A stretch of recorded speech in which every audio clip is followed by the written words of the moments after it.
इचलकरंजीतून कर्नाटककडे जाणारी सूत व विमानांची वाहतूक करणारी वाहने रोखली. शहरातील कायदा व सुव्यवस्था धोक्यात. खर्चीवाल्या यंत्रमागधारकांच्या मजुरी वाढ प्रश्नी सुरू असलेले आंदोलन काही दिवसांपासून आक्रमक बनत चालले असून त्याला हिंसक वळण लागत आहे. परिणामी शहरातील कायदा व सुव्यवस्थेचा प्रश्न निर्माण होत चालला आहे. शिवाय औद्योगिक शांतताही बिघडत आहे.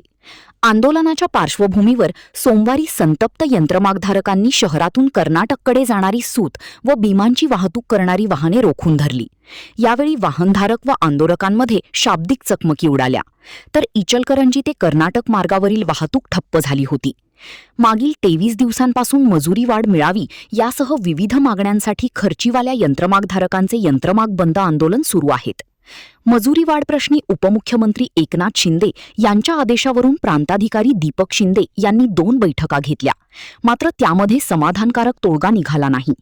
तर ट्रेडिंगधारकांनी आम्ही या प्रश्नी निर्णय घेऊ शकत नसल्याबाबत कळविल्याने यंत्रमागधारकांच्यातून संताप व्यक्त होत आहे. त्यामुळे हे प्रश्न आता पालकमंत्री प्रकाश आबिटकर आणि जिल्हाधिकारी डॉक्टर विजय राठोड यांच्याकडे गेला आहे. पण तेथेही ट्रेडिंगधारक तयार नसल्याचे कळाल्यानंतर यंत्रमागधारक संतापले असून त्यातून ट्रेडिंगधारकांच्या कार्यालयावर दगडफेकीचे प्रकार घडले आहेत.